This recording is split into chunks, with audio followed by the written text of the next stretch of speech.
Shalom Bapak Ibu, saudara-saudari sekalian yang terkasih di dalam Tuhan Yesus Kristus. Sungguh sebuah sukacita dan anugerah yang luar biasa kita dapat kembali bersekutu pada hari yang indah ini untuk mendengarkan firman-Nya.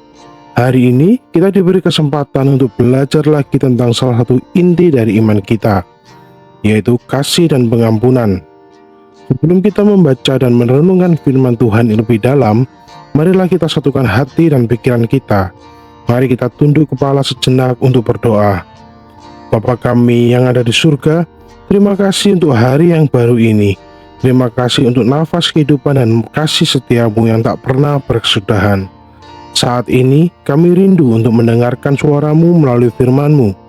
Urapi kami semua dengan Roh Kudus-Mu, ya Tuhan, agar kami tidak hanya menjadi pendengar, tetapi juga pelaku firman yang setia. Bukalah hati dan pikiran kami agar mengerti kehendak-Mu. Dalam nama Tuhan Yesus kami berdoa. Amin. Bapak Ibu sekalian, tema kita hari ini adalah tentang kasih dan pengampunan.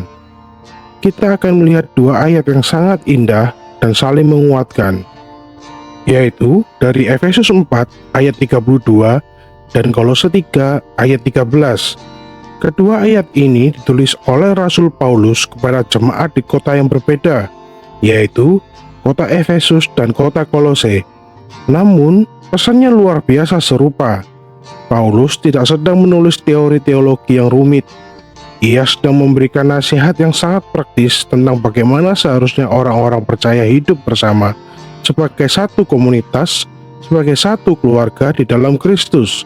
Ini adalah nasihat untuk kehidupan sehari-hari. Efesus 4 ayat 32 mengatakan, "Tetapi hendaklah kamu ramah seorang terhadap yang lain, penuh kasih mesra dan saling mengampuni, sebagaimana Allah di dalam Kristus telah mengampuni kamu."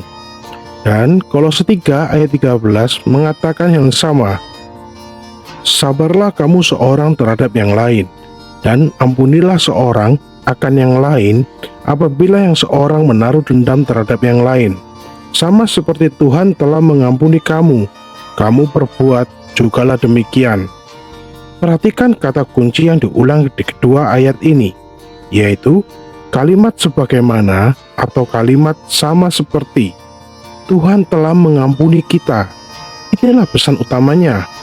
Dasar dari kemampuan kita untuk mengasihi dan mengampuni orang lain bukanlah karena kita orang baik, bukan karena kita kuat, dan jelas bukan karena orang yang menyakiti kita itu layak untuk diampuni. Dasarnya hanya satu, yaitu karena kita sudah lebih dahulu menerima pengampunan yang tak terhingga dari Allah melalui pengorbanan Yesus Kristus di kayu salib. Pengampunan yang kita berikan kepada semua sesama kita adalah cerminan atau respon dari pengampunan besar yang telah kita terima. Sekarang, mari kita jujur. Mengampuni itu tidak mudah, bukan? Saat kita disakiti, dikecewakan, atau dikhianati, reaksi alami kita adalah marah, sakit hati, dan ingin membalas.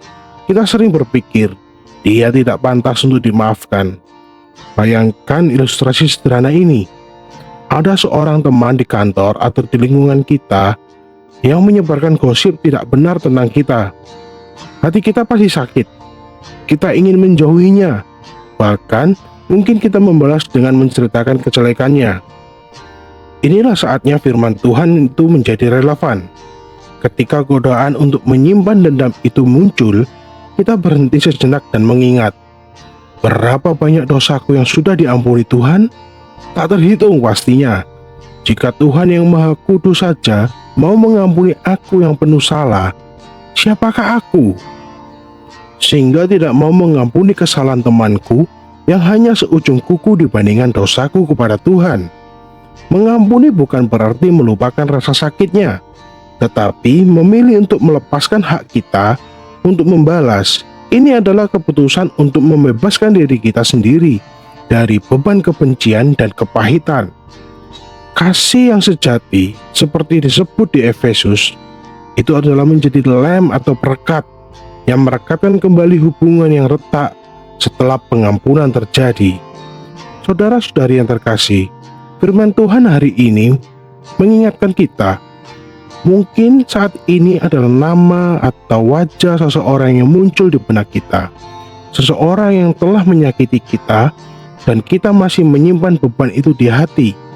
Maukah kita hari ini atas dasar karunia Tuhan mengambil langkah pertama untuk mengampuni?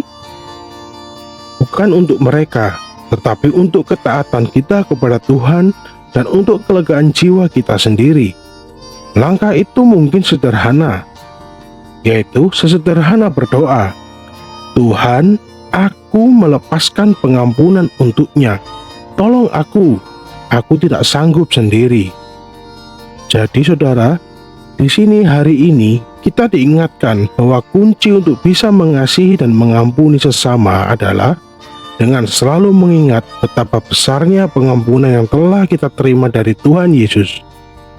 Pengampunan kita kepada orang lain adalah buah, bukan akar. Akarnya adalah pengampunan Kristus bagi kita. Baiklah saudara-saudari sekalian, mari kita berdoa sekali lagi.